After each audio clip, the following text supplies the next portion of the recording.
it's been a crazy like 2 weeks, man. I've been trying to get like more like guests in, and like they seem to just fall through the ice, and now I'm like, ah man, now what? So Ah, but it's a cool deal though. You know what? Like I was thinking about it, like as much as I'm getting frustrated with like the fact that I had a guest like fall through on me, like I realize I'm doing what I want to do with the whole podcast deal because before I was just conversating with myself, and I'm like, this is not why I wanted to do a podcast. Like I'm like, I want to go find people and talk to them. Like that's where I get my natural high from. My serotonin levels up and my dopamine up is from like actually networking and just getting to know people better and seeing what their whole lives are about. So what? What? Can you hear me properly like that? yeah, It man. might be covering. Yeah. Yeah, you sound Yeah. all right. You might sound better with headphones though, Yeah. but I still can hear you pretty fine. What's great about podcasts is you get to engage in like a natural flowing conversation. Dude, the video You know, and quality the video quality from you is like spot on though. It's like better than it was with Skype. yeah, I'm kind of seen through Skype, and I think that I'm going to be using Zoom. Yeah, Well, maybe not for the podcast, but certainly for meetings and stuff. Zoom seems to be a lot better. yeah, for sure. But Yeah, podcasts are great for getting kind of a raw information that you can't seem to get naturally out of doing a video. no, no. And the other thing too with video is it has so much weight to it. That's why I like the vlogs. Like I like to do them in a way that provides like value that like I feel if I heard it, I'd appreciate it. But like also just to keep like that muscle like working in a way. Like I feel like if I stop doing it, if I procrastinate against doing it and like don't put it into my schedule of doing a vlog, then it's just gonna go away from me. So I'm like I'm on it, and I feel the same way now with like talking to you. Like right now, I'm like, man, I'm like, he's here, cool. I'm talking to somebody. I'm not talking to myself today because it is what it I is. find it really, really hard and awkward talking to myself on a video. Yeah, Um, yeah, I had something I was gonna uh, say. I mean, that's one thing because obviously with creating content, I've noticed you put out a lot of content, man. yeah. Well, what I've been You doing is I've been putting together a daily schedule, like my time blocking. Like I'll do 30 minutes, like no matter what. Like I'll read through some like material that inspires me, and then I'll turn it out to other people to where like I said if I thought I heard it and I thought it was useful, then I'm like, all right, I got to go share this with other people. So like before I was doing some guided meditation and I got some like decent inspiration from that. But I was like, all right, I was like this meditation's good, but like I like ideas with like concrete evidence and how and why it works. So that's what I started doing with like Coursera. I've been taking a lot of their courses just to do it because like I'm studying calculus right now, and calculus has been quite an interesting um, course for me to take because it's kind of like matching up right now with like everything that I'm studying with like these like developing your ways to think. And one of the things that I'm going over now is like learning how to optimize a business, for instance, like how to get the best amount of area, say for a business, for say if you had a building that you had put together, right? Like you would want to know like what's the maximum amount of size or the most optimum amount of size per worker that you would want to have.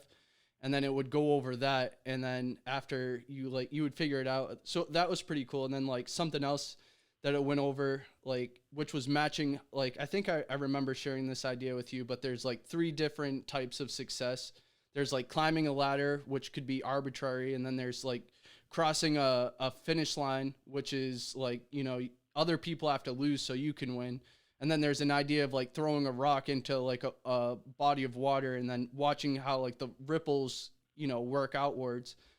But I'm going over a calculus concept right now that has to do exactly with that idea of taking a rock and tossing it into water and measuring like how quickly like the ripples move or whatever. And I'm like, this is like really weird but cool. Like I appreciate it sometimes, I guess, when like I'm learning about two things at once and for some reason they kind of sync up together oddly.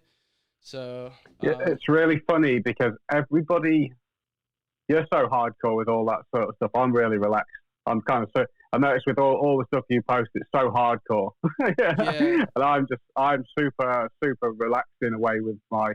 I'm really serious, but I'm really relaxed at the same time with my approach to recovery. yeah, And things like success and win, they're relative words, and everybody defines a win and success in right, such different ways. And crossing the finish line, to say that other people have to win, or have to lose, lose so you can win, only if their perception of winning is to come first, and not that the failure itself is in itself a win, and actually failing being a more important thing than winning in many ways. And there's that theory with like if they let all the animals out of the zoo, these animals, in a sense, have kind of won their whole life. They've not been eaten; they've survived. And that's kind of winning for an animal. Don't get eaten.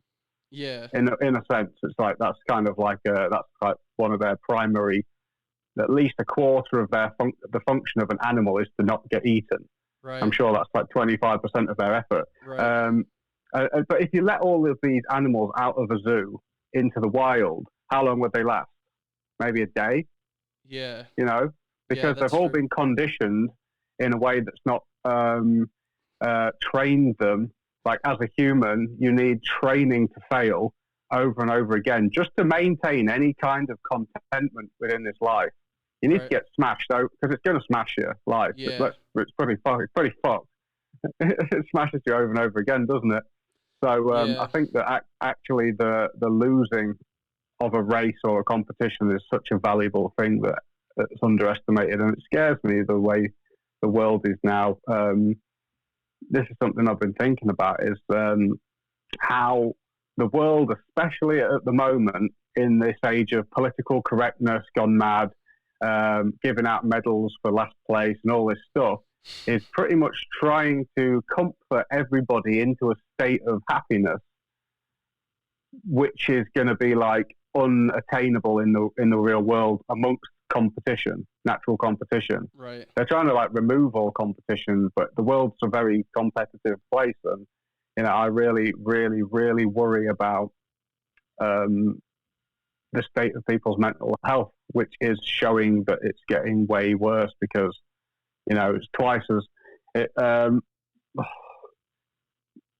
The suicide rate between the ages of 10 and 14 is up by 300% whoa, over the past 10 years. yeah, And I know that now specifically, the figures haven't actually come out on that, but they're like it's doubled yeah, basically over lockdown. yeah, It's absolutely savage, isn't it? yeah, But that's the reality of the fact because we're so unresilient. yeah, no, definitely, and like I think that what's been like helping me, like I've been getting this concept of expanding neural networks down for like your brain. So like I've noticed normally on a day-to-day basis, like say for the past week, like I'll walk like a normal path, right? And like the first day I'm like, man, this is great. Like I've walked around here, like finally I got out of my house. I wasn't just being a hermit crab like I've been doing.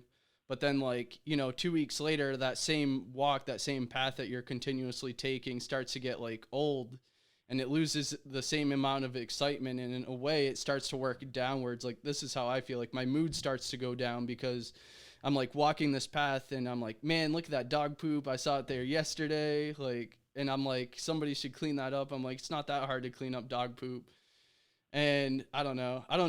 Maybe to change things up. I don't know. Maybe I'll go on a spring cleaning on these trails just because it's so disgusting to me. But to add on more to that, I went out on a walk at this different place. It was like this place near where I'm at. It's called the Encinitas or whatever. I was like, I just got to take a stroll, just get some like fresh air, breathe some like actual flowers in, and like that day alone has already like boosted my morale like tremendously to where like breathing in just fresh flowers like that alone will like brighten my day, which is pretty crazy. But like you said, I think it has to do with this whole quarantine thing where we're all locked down and everybody's basically like, you know, they now they know that they're stuck where they're at, but I don't know. I don't think that really much has really changed though for a lot of people if they haven't really been doing anything different. I think it's just the fact that they know that they can't do anything now just adds more stress and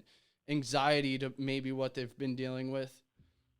This is everything that's wrong with the world, is that we want everything our way and we don't want to compromise. And it's quite becoming quite really super obvious what we're attached to at the moment. Right. If you're attached to something and you have made that attachment the source of your contentment or happiness or peace, or basically if that's your way to feel okay and escape, and this quarantine has got in the way of that, your life has fallen to pieces and you have nothing left because Right. you have put your security in that thing which is temporary. Right. uh, uh, Right.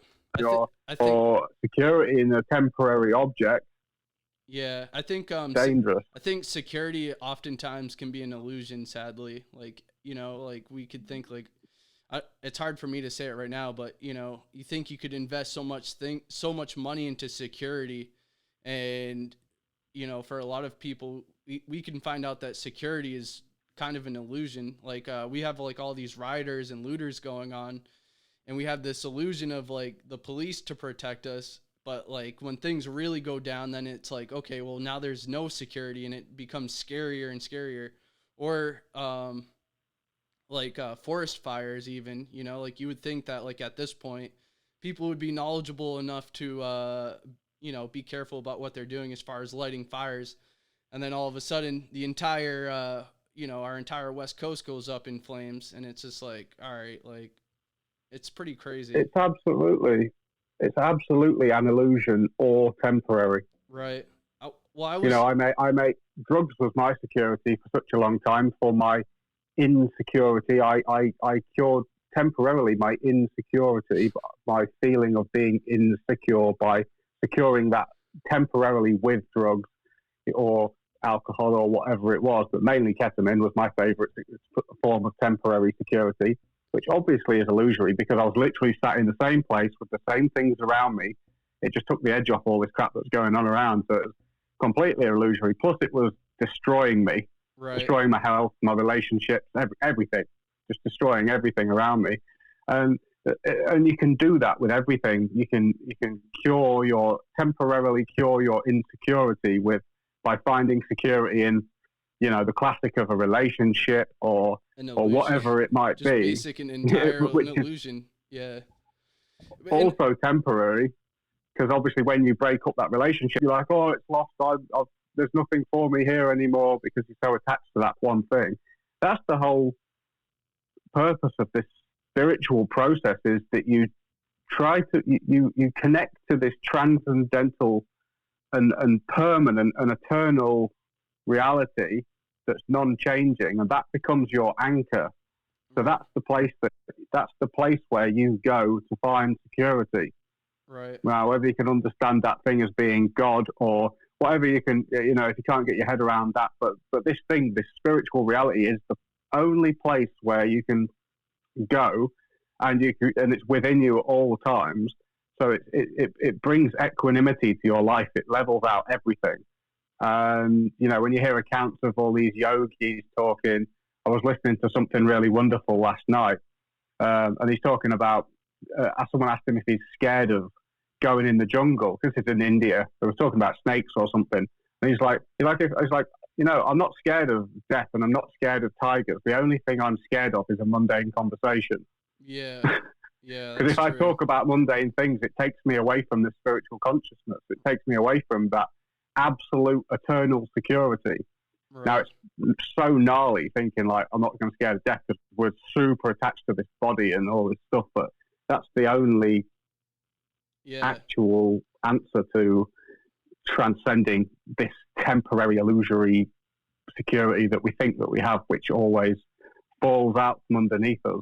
Right. I mean, another thing too to think about, like I was just thinking about, was like people who have these high risk jobs, and then like I wonder how many of them would have a fear of like going into public speaking or being up on stage. Like I know for myself, for like what I do for work, like I do I'm a surgical tech, so like I work in surgery and all that, which can be high stress. But I can tell you that like being on a stage and like trying to talk to like a bunch of different people is also kind of a frightening idea for me. So I mean, I'm all about like trying to tackle whatever vulnerabilities I feel like I have. But another thing that I was going to talk about was how, in a sense, that your security can really only be secured through like your own vulnerability and your ability to actually take risks. Like I was looking at this study that I guess Google did. I think it was called Aeropostale by Google, and they were trying to study how what traits cause a team to be most effective. And they were saying that the most effective trait that, or the trait that the teams that were most effective all had was actually vulnerability, and the feeling of being safe to take risks around each other was like the number one thing that created it. But I would also say that like as far as like with you kind of as an example, like going out and starting your own business and running your own show, basically it's a vulnerable move, but in a way that's about the only way you're really truly creating your security for yourself in an odd way. Yeah, it all comes down to me. The question you asked me is like, why am I starting this company? Who am I doing it for? What's my end goal? And I always run that filter through. You know, I am doing this based on my spiritual beliefs, and I act in the moment every day, making that higher thing the judge of me, not making any other human being the judge of me, because what the fuck do people know? I've known nothing my whole life. I've made cast many judgments. I've cast many judgments of people, and what I believe today is different to what I believed yesterday, let alone 10 years ago. Yeah, that's true.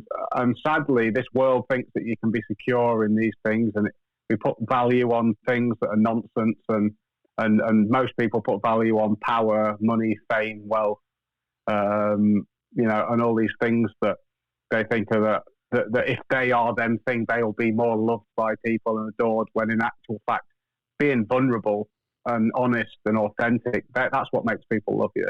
Yeah. So yeah, I think that finding the reason, finding the why to act in every moment is so much more important than what I'm doing.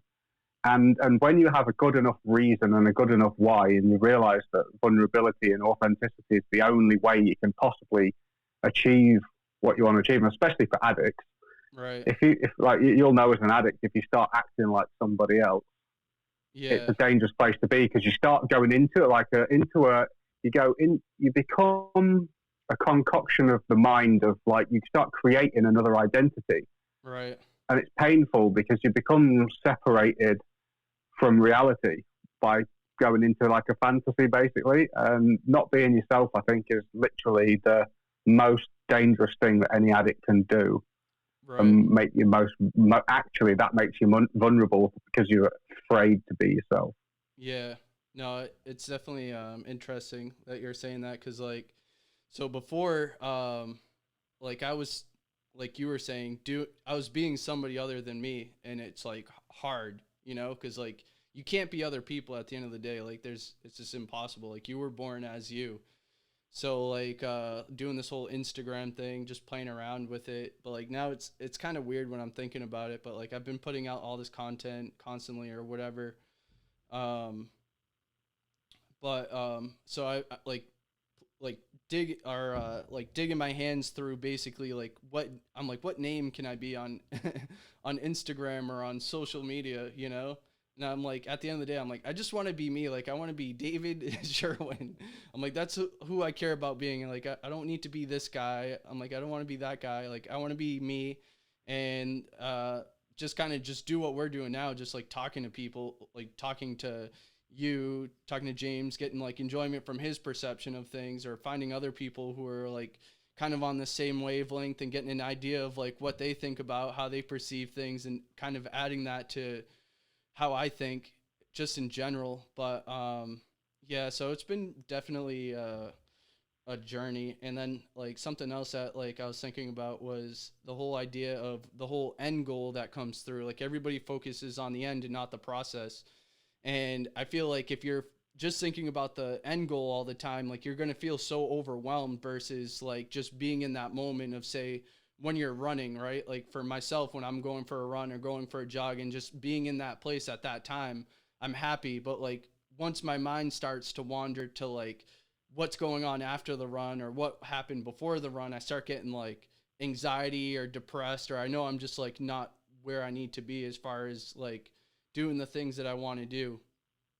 So it's definitely You interesting. know, But one thing that's so important is you've got to stop trying to escape right. from the present moment. Yeah. That is the literally the epitome of an addiction, Right. and that is what most people are doing with their life or fantasizing about, and which causes you to not be present, puts you in the future, and or even in the past, obsessing over things just to get you out of the moment because people are so focused on escaping. Right. It's like what you were talking about. One thing you said earlier when you were talking about going on a walk and smelling the flowers. Now, if you'd said that to me a year ago, I'd have just been like, what the fuck? You know what I mean? Like, All right. whatever. You know what I mean? But like now, I do that because, and that brings me the most profound sense of joy. I've got some flowers. I think I've got some up here that I've picked and I put them in my room and I pick them and it's just like, because there was a moment for me, it was a really, really obvious moment where it was just like, holy shit, I get what people have been talking about by being present. And I was suffering with really bad anxiety at the time. And I just went out into the garden and I just sat there and I just was sort of, it's amazing how deep and infinite everything goes in every direction in the universe. Everything like goes out from whatever that central point of the so-called Big Bang was and out into infinite space, and it keeps going and it never stops. Because how can it? How can there be an end? It has Right. to be Yeah. infinite. And Yeah, the that's same true. when you're going into something, when you're going into anything that you look at, how can it stop? It's like an infinite amount of depth. There's no end to that depth, really, which is fucking. How can you stop magnifying something? We just run out of the capability to do it. But that baffles me, and that just shows me that there is some sort of eternal, infinite reality, even just within that realization. But like, I was just sat in the garden staring at this tree, and I was just looking at it, and I just got lost in the depths of this thing, in the present moment, and I was just so deep into this thing, and I was just like, fuck, I feel really peaceful, and I'm here, and I was just looking, and it was like the difference between the amount of peace I got between being in a different dimension, like from being in a mental dimension to being in the moment, being like, whoa, this is a peaceful place. This is good. I don't feel like I need to escape from this place that I'm in right now. This is all right, Yeah, you know. for And then, sure. which is, I guess from a Buddhist or impersonalist yogic thing, it's kind of okay just to do that yogi thing where you just go into the nature and you meditate. But from uh, in terms of bhakti yoga, it's more about learning how to do your duty within the world in a certain consciousness that allows you to stay connected to this present thing, rather than it's working for. Well, in the Bhagavad Gita, it basically lays out a thing, because obviously this book's supposed to be spoken by God, Krishna, but just humour me for a moment. And it basically says in this book is like, the highest work that you can do is to work for God. But if you can't get your head around that, work for your country or work for your people. If you can't get your head around that, work for your community. If you can't get your head around that, work for your family. But the last thing to do is work for yourself. Selfishness is just like, just don't do that. Bag that.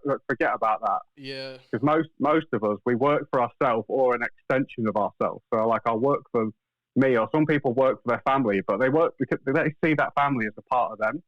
Yeah.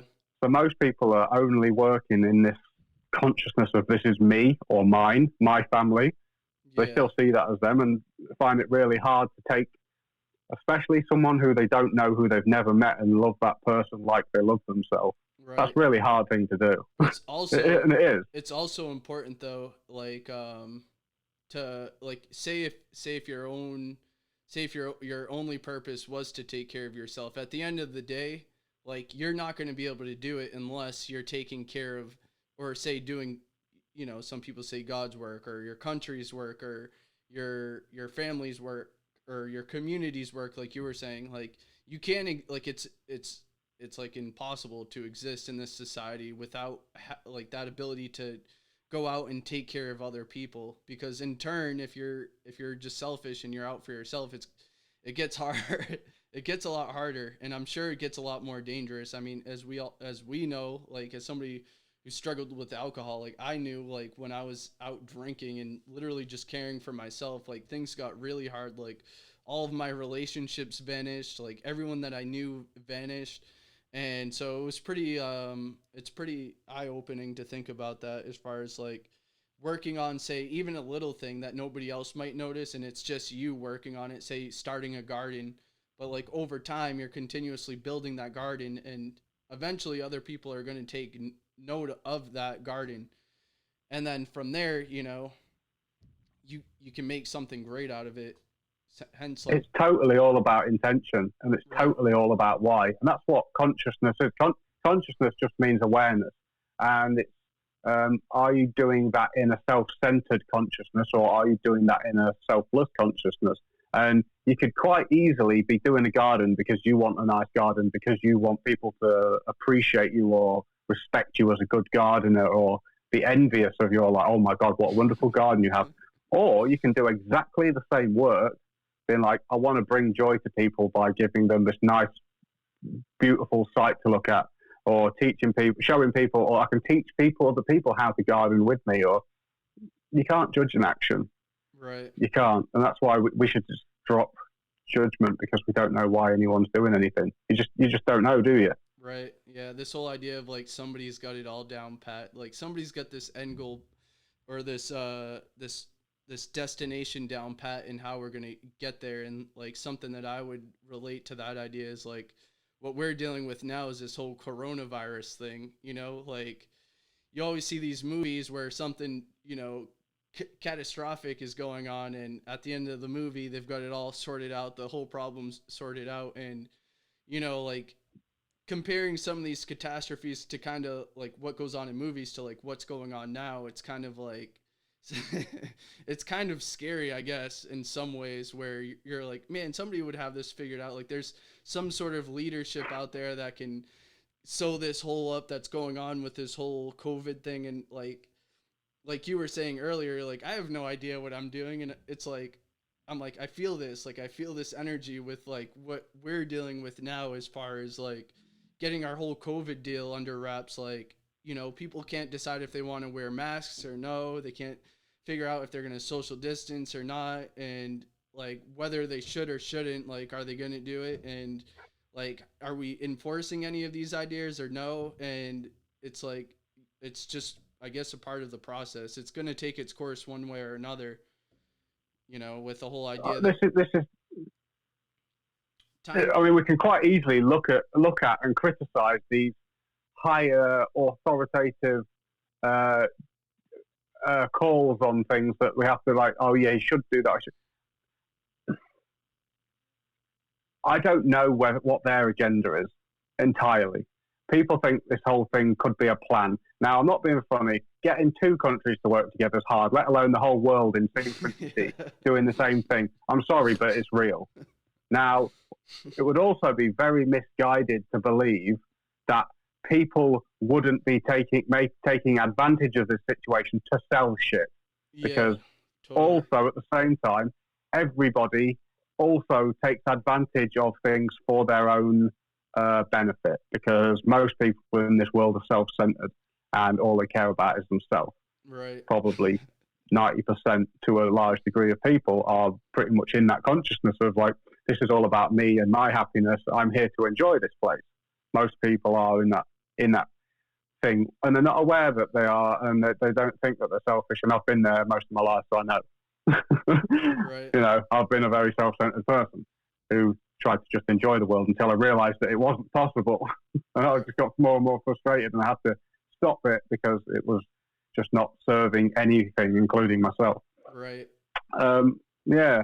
So I don't know, and it comes down to a point where it's like I don't know what the authorities are doing, but what I do have control over is my own ability to make the best judgment of a situation as consciously as possible in the least selfish way, and that's how I judge my success. Is how am I being? It's like I basically, especially with Break the Chain, you know, I pretty much prepare for war.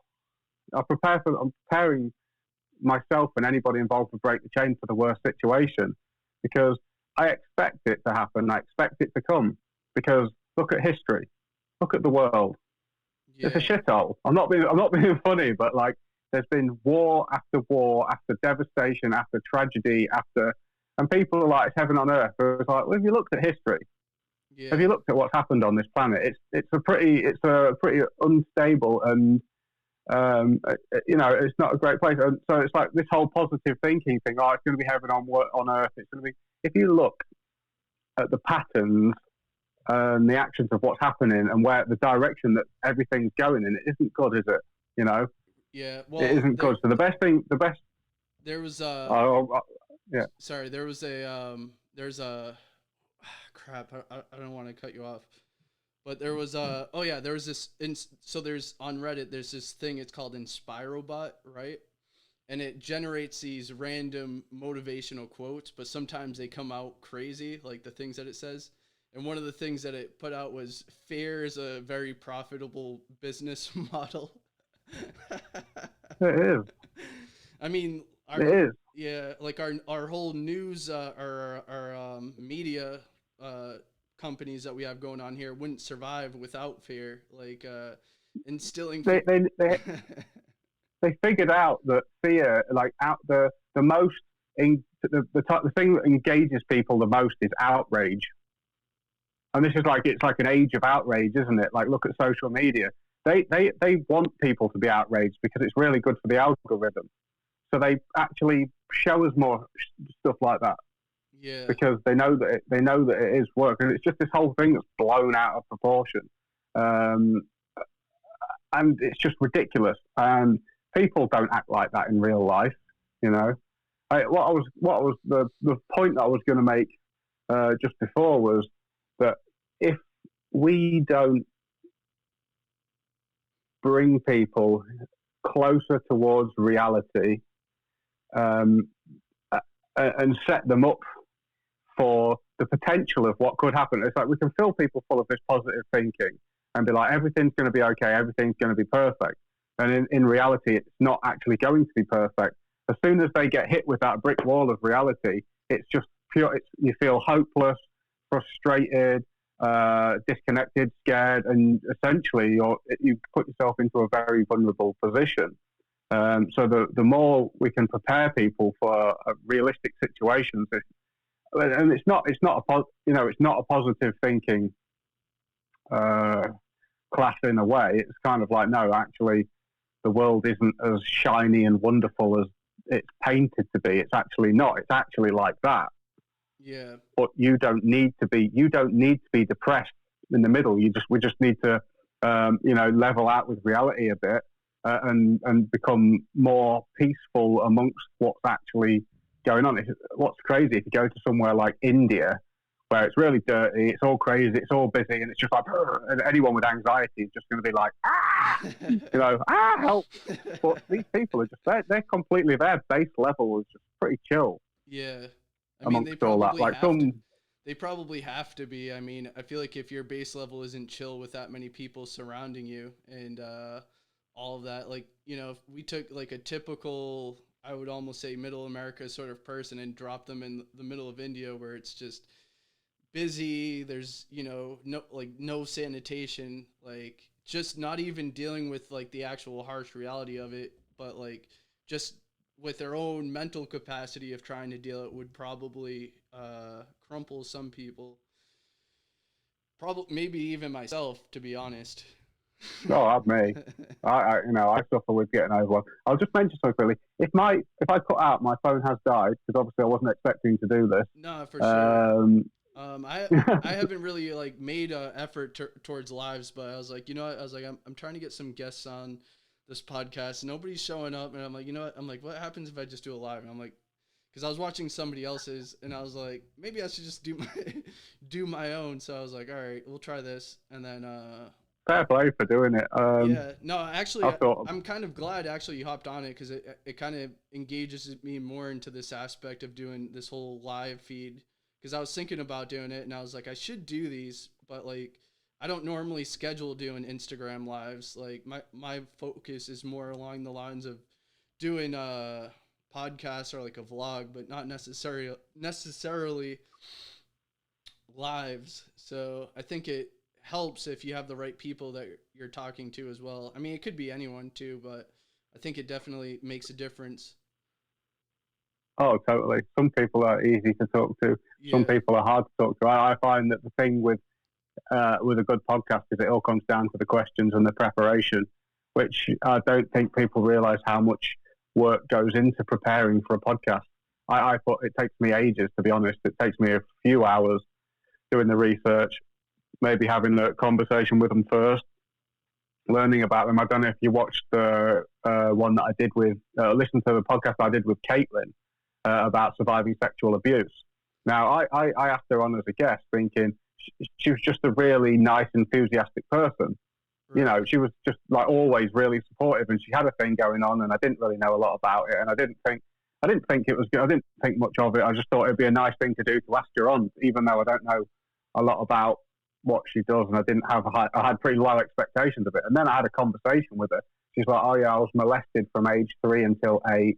My brother murdered someone, and he tried to kill us, and then I had this journey, and I tried to kill myself, and then it all turned around, and I was just like, I was like, whoa, Yeah. whoa, shit! Like, and if I hadn't done the research, it would have been probably not. It would have been a reasonably mundane conversation, I think.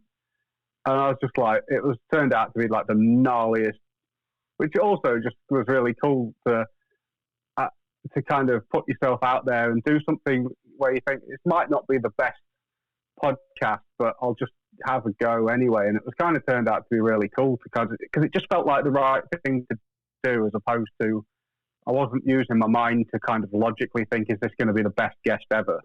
Right. I just kind of went more with my gut feeling, really. It was really cool.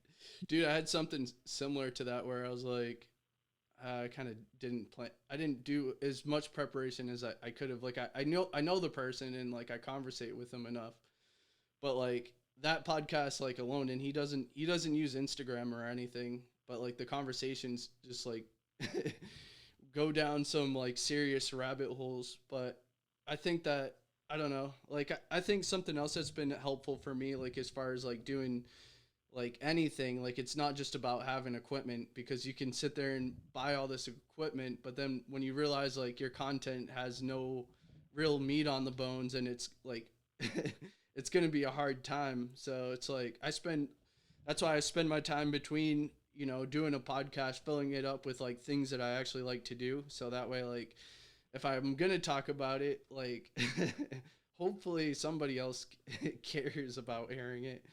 But Yeah, it's kind of hard. yeah.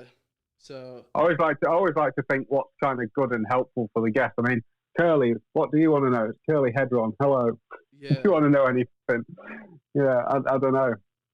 Yeah, yeah. Well, I don't know if promoting a live, scheduled live would make any difference. Maybe I don't know.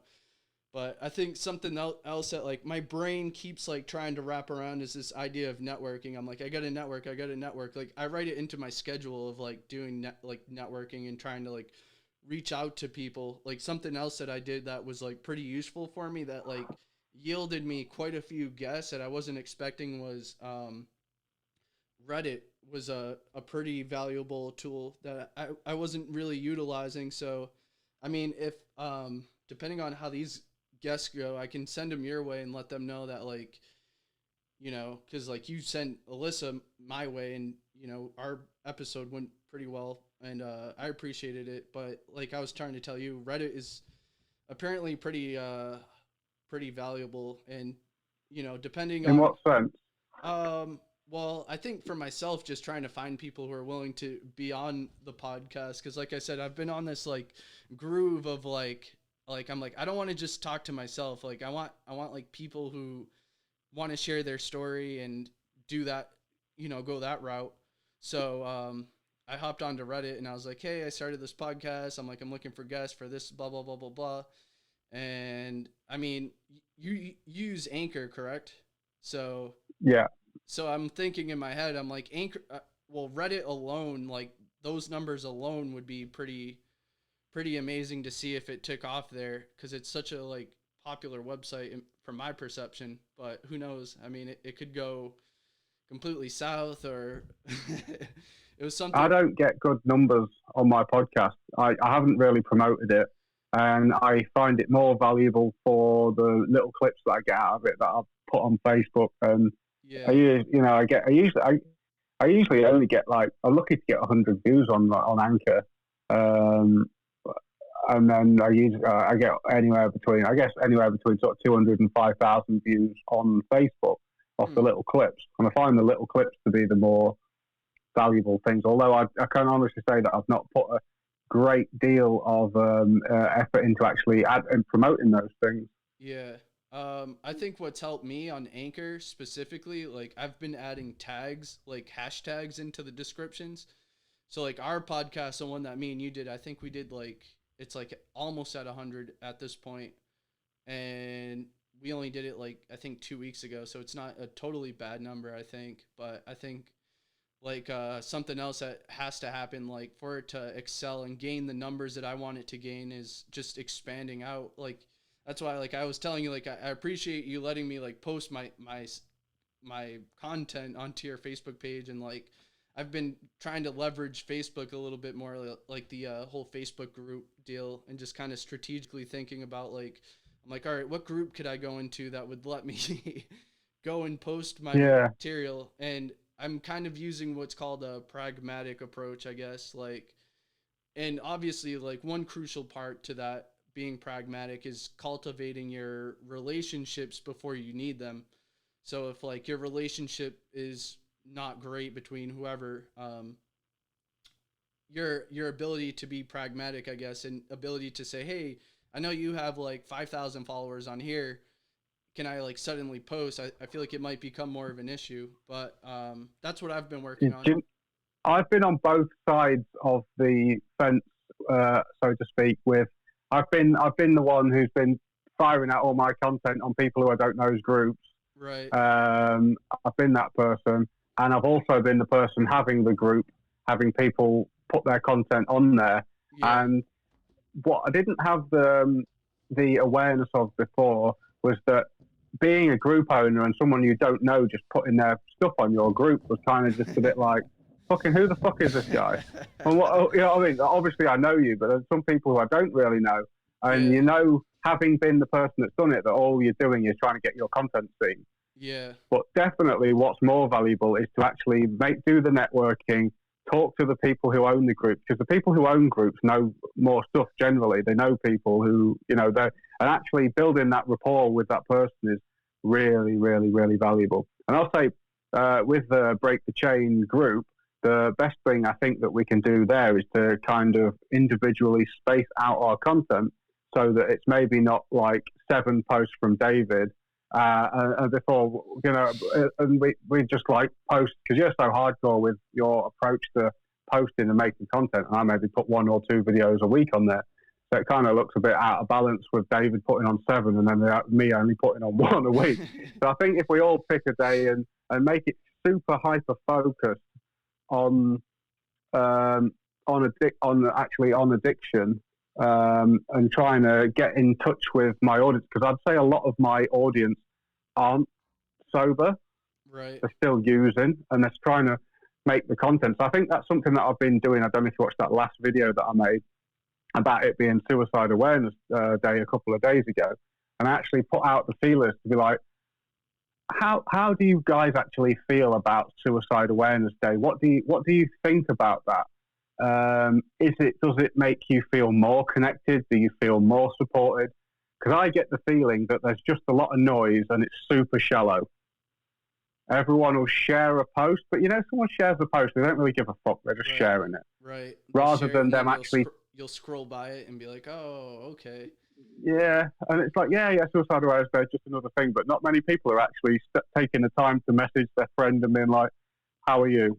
Right. And actually making that connection. So I've got a lot of feedback from people, and they said the things that have helped them the most when they've been at absolute rock bottom has been through having some sort of support that's kind of ongoing, that something that they can come to over and over again, like something the way you don't have to think, oh, I've got to survive for another 10 years, where they're just thinking, oh, if I just make it until next week, what I mean? So they've got something ongoing. And it all seemed to come back down to that ongoing support, rather than was like, oh, I went to see a psychologist and they sorted me out. It wasn't like that.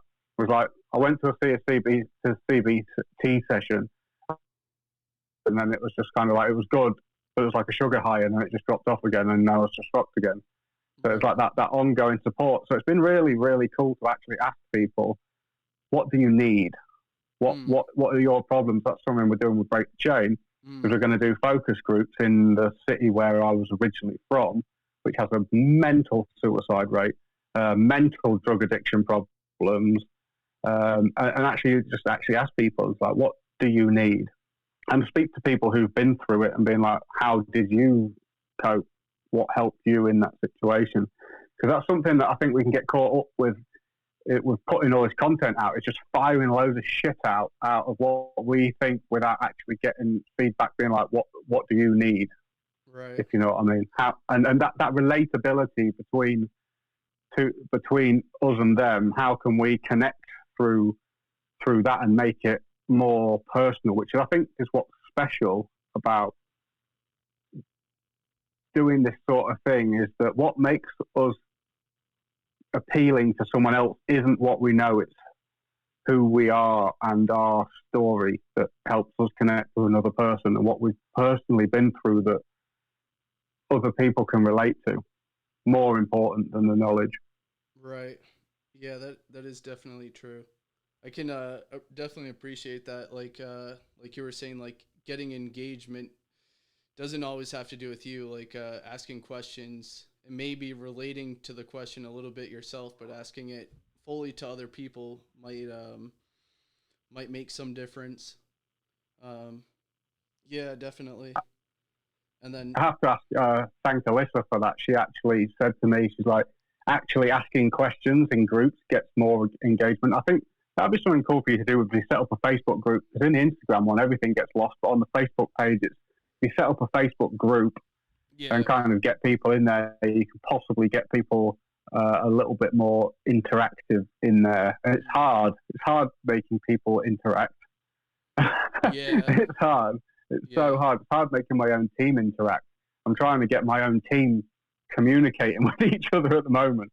And I don't know, something like the world of mental health and addiction, everyone's so introverted and so, you're right. you know. But maybe that can draw back to that point that I was making about earlier about vulnerability in groups where people feel psychologically safe around each other. I feel like for me and you, like I'm like, all right, like I talk to you pretty consistently, and like I definitely felt like we had a great podcast episode.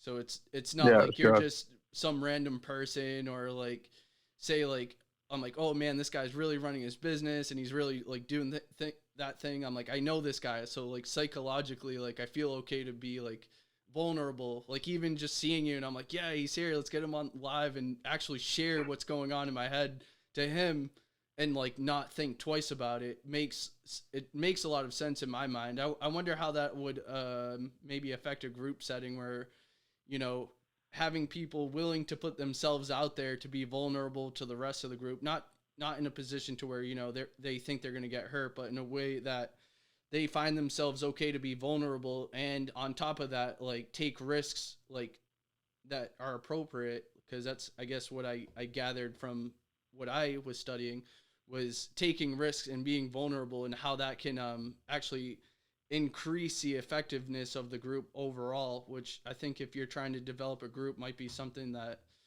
I don't know, you could look at. I might even consider that own idea for myself because like you said, I you think it's the sorry.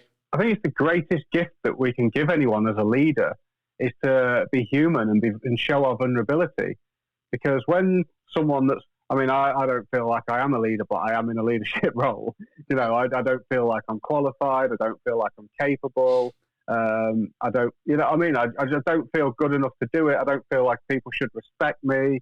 But at the same time, I'm in that position, and my greatest gift to give to people is to show people, be like, yeah, I don't feel like I'm cut out to do this, but I'm here and I'm doing it, and I'm going to do my best. And then it gives everyone else the opportunity to be human as well. Right. And no one needs to pretend. No one needs to compete. No one needs to, you know, if you show people your insecurities are normal, it's okay. We don't need to inflate our ego to protect ourselves from everybody else around us. You don't need to lie to me. You just, if you fucked up, tell me. I don't care. I fucked up 50 things today. You know what I mean? Like, just like, Right. and people can remove themselves from that anxiety-filled life, consciousness, whatever. You know that you don't need to live in that state of fear. Right. Yeah, Yeah. No, definitely. I think like what I was noticing for myself, like I was seeking out people who I had like cuz I was trying to start my own tribe, I guess. Like I'm still working on it, but I've been kind of ineffective at like just sitting there and paying attention to it. And like the way I've been able to get so much content out on a daily basis is like I literally like I have this planner with me and like I write it down. Like I block out 30 minutes to just sit down and like I'll do a vlog, right? And like sometimes I'll mess it up. I'm like, I screwed it up. I'm like, all right, I gotta do it again until I get it. Like it's not perfect, right? Because they're perfect, it doesn't exist, but it's something that I've worked on to where it's like, all right, done in my opinion. Not that it's ever officially done if you have like an artistic type of mind, but well, like done well is better than not done at all, basically. Because you could have for instance, a perfectly raw steak, or you could have a medium well done steak. So it's like that's kind of been my perception on pursuing it. And then like I said, like keeping the planner for myself has been pretty crucial. Like my hardest my biggest pain point I guess right now is like figuring out like what actual techniques there are as far as like networking with people. So I'm like I can reach back out to people. I can go maybe do Reddit, and I'm like I just want like the most effective thing to do as possible to network because like you're so technical. right, You're yeah, too technical. I You're so know. technical. I'm Don't worry about it. I'm going into my head too much, but I was like before like I started talking to you and like when I was trying to do my podcast today, I was like the whole reason why I started a podcast or like I took a radio class before was because I myself like talk radio. Like when I was little, like I always listened to talk radio like way more than some 13-year-old probably should have been. But I was always like inspired by people on the radio. I'm like, man, I'm like that's such a cool job just to sit there and just conversate about whatever it is that's going on and just being in that moment, I guess, and kind of forming that sort of relationship with somebody with like audio, and like how you can feel connected to those people. And even when I was struggling with alcohol, like I'd be driving to work, probably not. I shouldn't have been driving, but like when I was driving to work, like super exhausted, like I'd turn on Howard Stern, and like that was probably the best part of my day was to like just listen to Howard Stern because of how funny some of the things were that he'd say. And like I was so new to Howard Stern that I didn't like I was like, oh man, this guy's brand new or whatever in my perception. Like I know he's been out forever, but to hear him like when I was dealing with my stress and whatever, I'm like, man, this is like the bright part of my day right now. But something else I started picking up on, like when I was at work, I'd just take time, like if I was sitting in an elevator with somebody and just be like, hey, this elevator, I'd make some joke about the elevator because I was constantly in this elevator nonstop. So like to kind of get rid of my boredom or my frustrations of always being in this elevator, I'd just make conversation, and like the conversation itself would be like the highlight of what it is that I was doing. So like to take it into podcasting and realizing that, hey, like I can do this, like just as even if it's a hobby, I'm happy with that because it's what I'm passionate about. Is just getting this perception of other people's perceptions into my own life and just creating interesting conversation. Um, I think Americans are so much better at talking to people than the English. We're just not friendly, yeah, talkative people. We're just a bit arsey. you're gonna get Oh man, so, something you said, something that talking about. Like, I always used to be really inspired by people on the radio, and it's only once you think about doing it, when you think about how scary is that? Like, what if I don't have anything to say? And like, this is the first live I've ever done by accident because you asked me if I would like to do it whilst I was watching it, and now I've seen that some of my friends are joining it, and I'm sat here like, oh shit, I'm sat here doing a live. What if I don't think of something to say? And I think the more you think about something, the worse it gets, man. yeah. Just having, you do need a degree of faith that if you just kind of go for it and don't go into your mind, it'll happen. Yeah, for sure. I mean, it's a realistic. This is probably as raw as it gets for content too, with going live. If you think about it. So Yeah. Well, I'm pleased. I'm pleased that you did say, "Do you want to jump on it?" And I'm sat here doing it because it's the first time I ever have, and I don't think that it's gone that badly. And you do get away with just sitting there and being silent a bit, don't you? I mean, yeah. get away with it a bit more. Instagram's telling me I've been having too much fun, so it's getting ready to cut me off in about 2 minutes. Does it do that? Does it? I guess that's what it's telling me right now. It says I have a minute 38 remaining. But Oh, that's definitely, interesting. yeah, no, it's definitely good. I'm definitely glad you hopped on. We'll have to do it again at some point. Yeah, bro. Maybe, It'll be more scary if I have to think about it. yeah, and then you can That's it. you can let me know about my my abrasiveness maybe with shooting out content on That's your everybody. Yeah, yeah I think having more of a plan and balance. It's more about balance and connecting to an audience, because I think that that's something that really focused on is like what do people need, what are the needs of the people in the group or what doing the content, and it's really nice to do that work and to find out what people are struggling with. And you talk about networking. Ask people right what's your perception of what's going on, and what is it? Is there anything you're struggling with? And you never know what might come out of it. You might be able to help someone with something specific, or talk about a topic, or even find a guest or something. Or you can do something even bigger. yeah. I'm just finding that with this world of helping people, there's no limit to how much Yeah, you how can much do, you can really. do, yeah. But it's about to cut out, I guess. But I'll hit you up, man. Again, we'll have to do it again. Maybe we'll bring some content and questions and do a little bit more advertising for it or something. And see how it goes.